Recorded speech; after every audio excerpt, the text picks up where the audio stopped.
Hello friends, good afternoon. So আজকে নিয়ে চলে এসেছি পাবদা মাছ। দেখতে পাচ্ছ পাবদা মাছ ভেজে রাখা আছে, পাবদা মাছের ঝোল। সো আলু আর লঙ্কা আছে কুচি করা, এবং পাবদা মাছটা ভেজে রাখা আছে। সো দেখো ওভেনটা অন করা হচ্ছে, এবার কড়াইটা চাপানো হচ্ছে। তো আজকে পাবদা মাছের ঝোল খাওয়ার ইচ্ছা হলো সবার, তো পাবদা মাছের ঝোল করছে আমার ননদ করছে এটা। তো দেখো কালো জিরা দিয়েছে, তেলের মধ্যে কালো জিরা ছাড়া হয়েছে, এবং একটু হিং দিয়ে দেবে। অল্প সামান্য হিং দিতে পারো, টেস্টটা ভালো আসে। সো এবারে যে ভেজে রাখা আলুগুলো ছেড়ে দিচ্ছে, দেখতে পাচ্ছ।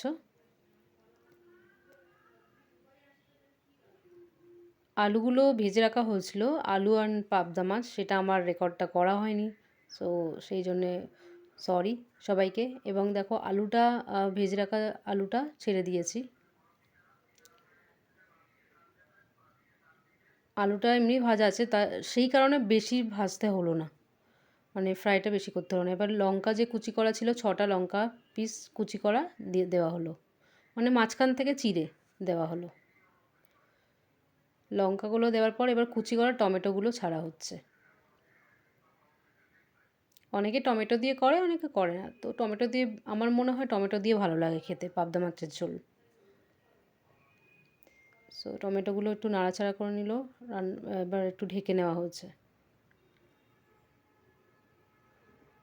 ঢেকে নেওয়ার পর একটু হালকা সামান্য নুন, যেমন পরিমাণ মতো নুন দেওয়া যায়, নুন দেওয়া হচ্ছে।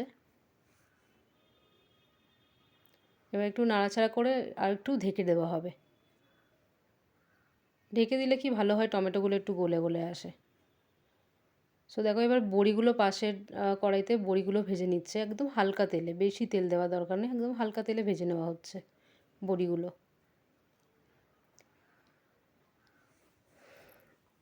সো বড়িগুলো ভাজা হচ্ছে। এবারে যেই ঢেকে দেওয়া ছিল আলু টমেটো, সেটা তুলে নেওয়া হচ্ছে, দেখতে পাচ্ছ।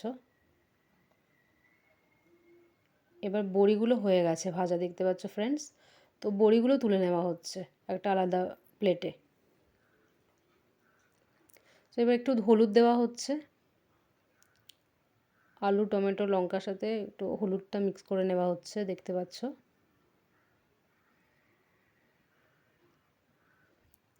এরকমভাবেও ফ্রেন্ডস তোমরা রান্না করতে পারো, খুবই ইজি রান্না একদম। তো এরকমভাবেও রান্নাটা, ঝোলটা করলে, পাতলা ঝোল করলে ভালো লাগে। এটা গরম জল, তো 1 কাপ গরম জল দেওয়া হচ্ছে। এটা যেহেতু পাতলা ঝোল, তো একটু গরম জল 1 কাপই দেওয়া হয়েছে।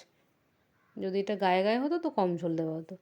তো এবার দেখো ঝোলটা ফুটে এসেছে। ঝোলটা ফোটার পরে মানে ঢাকনাটা ওপেন করেছে, দেখতে পাচ্ছ। এবার মাছগুলো ছেড়ে দেবে, যেই ভাজা মাছগুলো রাখা ছিল ছেড়ে দিচ্ছে মাছগুলো। এই ঝোলটা করে খাবে, খুবই ভালো। মানে কোনো প্রবলেমও হবে না, কারোর ডাইজেস্টের প্রবলেমও হবে না, একদম পাতলা ঝোল, খুব ভালো লাগে খেতে।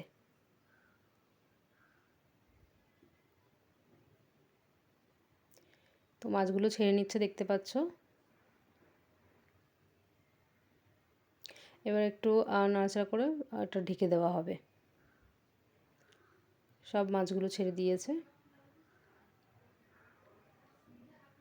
ধনেপাতা কুচি করা রাখা আছে, এটা লাস্টের দিকে ছাড়া হবে ধনেপাতাটা। এবার দেখো ঝোলটা দেখো পুরো হয়ে এসেছে, এবং দেখতে কত সুন্দর লাগছে, দেখতে পাচ্ছ ফ্রেন্ডস। ঝোলটা পুরো হয়ে গেছে। এবার এর উপরে বড়াগুলো যেটা, সরি বড়িগুলো যেটা ছিল, সেই বড়িগুলো ছেড়ে দেওয়া হয়েছে, এবং সেই কুচি করা ধনেপাতাগুলো একটু গার্নিশ করে দেওয়া হচ্ছে। ভীষণ দারুণভাবে রান্না করেছে, দেখো দেখতে পাচ্ছ কি সুন্দর হয়েছে রান্নাটা, এবং খেতেও ভালো হবে। এবার একদম রেডি রান্নাটা, দেখতে পাচ্ছ।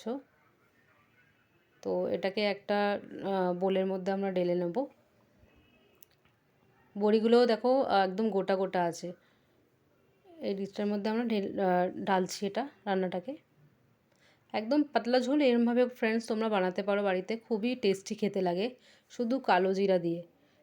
কালো জিরার একটু হিং দিতে পারো তোমরা। তো খুব সুন্দর হয়েছে, দেখতে পাচ্ছ। তো ফ্রেন্ডস এরকমভাবে রান্না করতে পারো। লাইক অ্যান্ড সাবস্ক্রাইবটা অবশ্যই ভুলবে না। Thank you, by.